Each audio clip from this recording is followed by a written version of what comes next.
I can still picture that night so clearly. It was the moment when everything in my life began to fall apart. We were attending some corporate event for my wife, Sarah. It was one of those nights full of pointless chit-chat, fake laughs, and way too much alcohol. But just as we were getting ready to leave, things took a sudden turn. That's when I noticed one of her coworkers, Jason. He had this arrogant grin plastered on his face, like he knew something I didn't. And before I even realized what I was doing, I threw a punch. One solid hit right to his jaw. For a split second, time seemed to freeze, but then chaos erupted. People swarmed around, some rushing to check on him, others glaring at me like I was the villain in all of this. But I couldn't care less about what they thought. I was only focused on one thing: finding out the truth. And I saw it all over Jason's face. He had been with my wife. The way he looked at me, that smug little smirk, told me everything I needed to know. Sarah completely lost it, yelling over the noise. "What the hell, Jake? Why did you hit him?" I kept my voice as steady as I could manage, though inside, I was boiling. "Because he's been sleeping with you, Sarah. Isn't that a good enough reason?" She stared at me like I had lost my mind. "What? He didn't even say a word to you." "He didn't have to," I shot back. "I've known for weeks. I just didn't know it was him." Her expression was a mixture of disbelief, anger, and tears. "I can't believe you're accusing me of this." "Oh, believe it," I said, grabbing her arm and dragging her out to the balcony. I needed to get away from all the staring eyes and hushed whispers. The cool night air did nothing to calm my rage. "Tell me, Sarah, how long has this been going on?"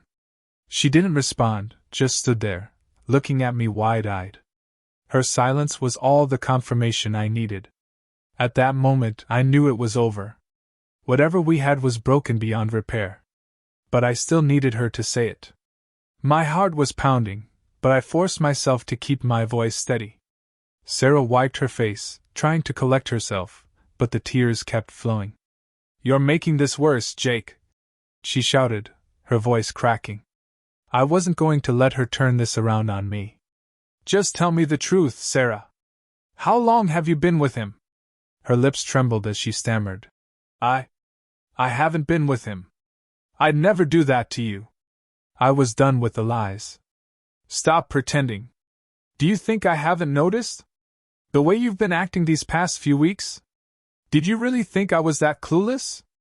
I didn't want to believe it, but here we were. Sarah broke down, her words a mix of sobs and frantic denials. "I'm not lying. You're paranoid.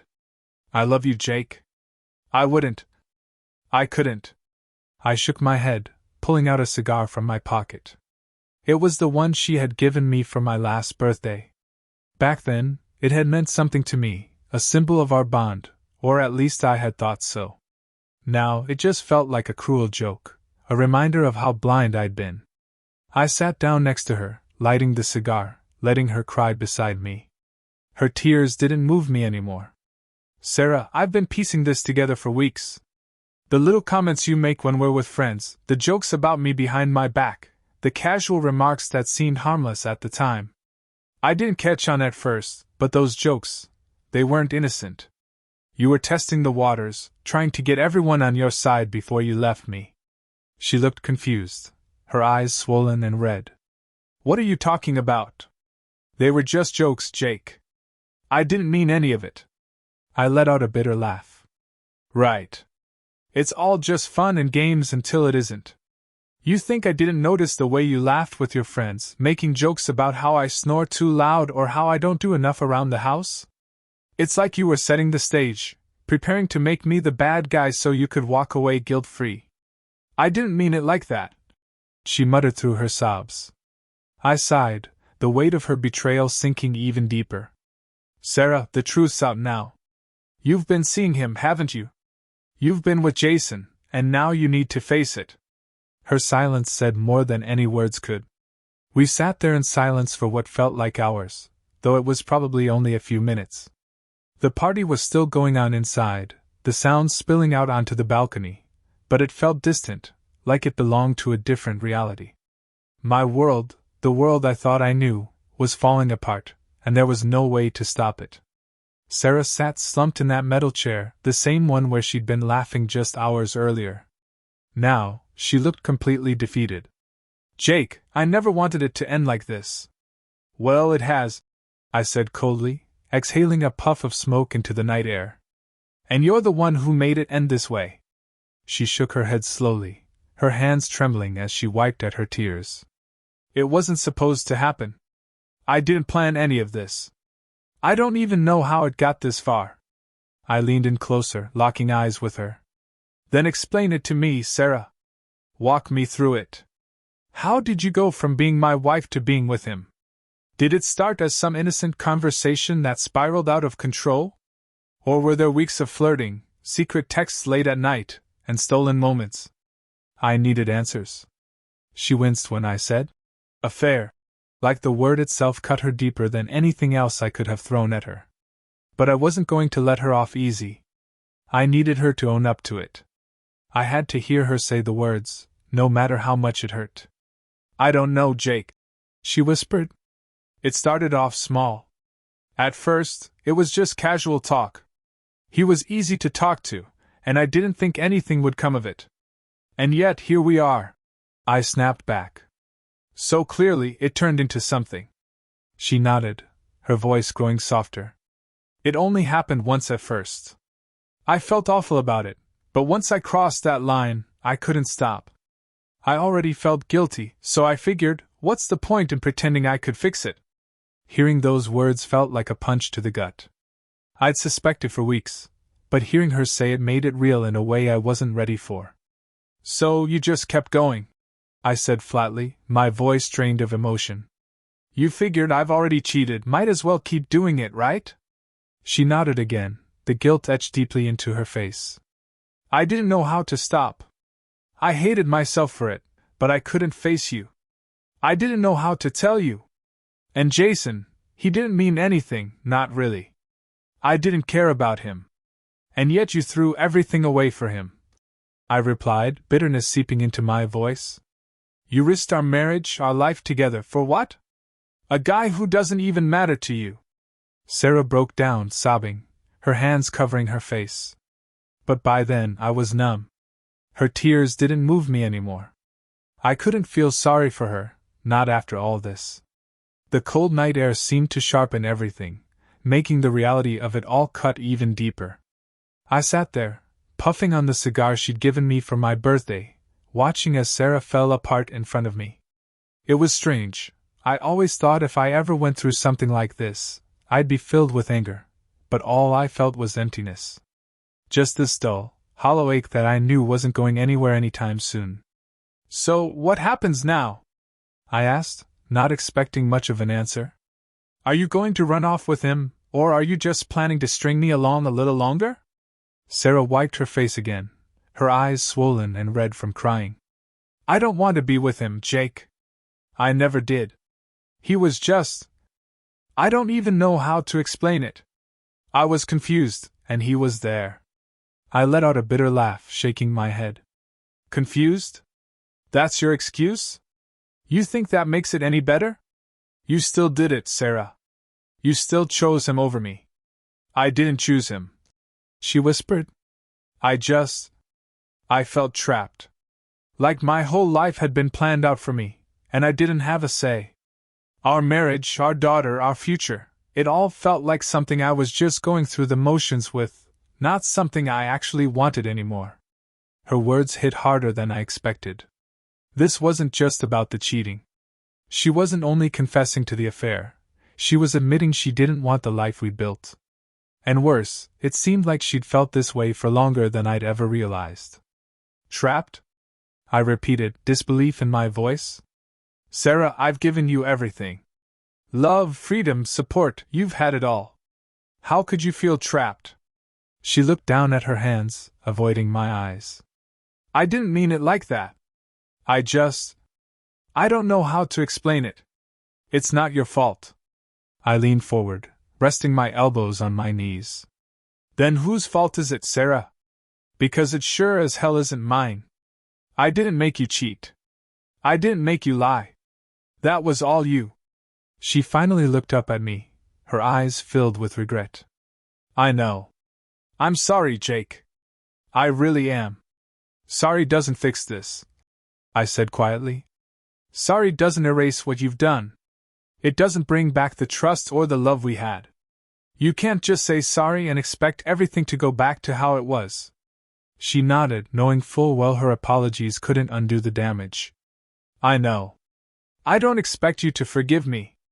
I don't know how to make it right. I took a deep breath, feeling the weight of it all. There was no fixing this. She had broken us, destroyed everything we built with one selfish decision. And now here we were, sitting in the wreckage, trying to figure out what to do next. As we sat there, it started to sink in for both of us. There was no going back from this, no undoing what had been done. Sarah wiped her face again, searching for the right words, but I knew there was nothing she could say to make it better. I never meant for any of this to happen, she whispered, her voice barely audible. I was scared of losing everything, but I guess I've lost it all anyway. Yeah, Sarah, I replied coldly. You did. You've lost me, I said, the words heavy in the cold night air. And now we have to figure out how to untangle our lives. We have to explain this to Lily. That's what hurt the most. Our little girl, Emma, was only 3 years old, innocent and completely unaware of the destruction her mother had caused. How was I supposed to tell her that her parents weren't going to be together anymore? I'll always love Emma, Sarah said, like it was supposed to somehow soften the blow. I know I messed up, but I'll still be there for her. Will you? I asked, the bitterness creeping back into my voice. Because you weren't thinking about her when you cheated. You weren't thinking about her when you were lying to me. You were only thinking about yourself. Sarah looked away, her hands twisting nervously in her lap. I'll make it right with her, Jake, she whispered. I swear. I didn't know how she planned on doing that, but one thing was clear, Emma deserved better. If Sarah couldn't be the mother she needed, I'd make damn sure I was the father she deserved. You wanted your freedom, Sarah? I said, my voice turning hard, final. Well, here it is. I'm done. You don't have to be with me anymore. You can have the freedom you were so desperate for. Her face crumpled as the tears began again, but I didn't feel any sympathy for her anymore. I had nothing left to give. She made her choice, and now she had to live with it. I stood up, my legs stiff but my mind clearer than it had been in weeks. I'm leaving, I said, brushing off my pants. You can stay here and deal with the mess you've made. Deal with your colleagues, your reputation. They'll probably hear about what happened tonight, if they haven't already. She flinched, knowing it wasn't just our marriage that was crumbling. Her career, the one she had worked so hard for, might be falling apart too. But at that moment I didn't care. She had dug her own grave. Jake, please, she began, but I cut her off with a wave of my hand. No, Sarah. I'm done. You've said all you needed to say, and I've heard enough. I'm taking Emma, and I'm filing for divorce. I'm not going to drag this out or fight over it. This is it. We're finished. She nodded, utterly defeated. I understand. Without another word, I turned and walked away, leaving her there, alone and broken, just like she feared. Maybe that was the worst punishment I could give her, giving her the freedom she had wanted so badly. She had destroyed our family, and now she'd have to live with the consequences. As I stepped back inside, the noise of the party hit me like a wall, but it felt distant, almost as if it was happening in another world. My life had changed in an instant, and nothing would ever be the same again. From that moment on, I was starting over, not just as a man, but as a father, raising Emma on my own. I didn't know how I'd do it, but I knew one thing. I would give my daughter the love and stability she needed, even if Sarah couldn't. The cops showed up not long after, but by then, I was calm, ready to face whatever was coming next. Sarah bailed me out the following morning, but that was the last time I saw her. The divorce went through quietly, and she faded from my life like a bad memory. In the end, it wasn't just the betrayal that cut the deepest, it was realizing how little she valued the life we had built together. But through all of this, I learned something about myself. I could survive. I could pick up the pieces and move forward, even if it was without her. Emma became my world, and we found our way to a new normal. It wasn't easy, but it was real. As for Sarah, well, she got what she wanted, her freedom. But as I learned, freedom always comes at a price, and I made sure she paid for it. That's how it ended, a punch, a confession, and a shattered marriage. It wasn't the life I had planned, but maybe it was the one I needed to see things clearly.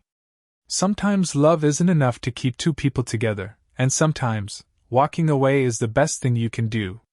And to all of you listening out there, thank you for your incredible support. Your feedback means the world to me. Stay tuned for more stories, and until next time, take care.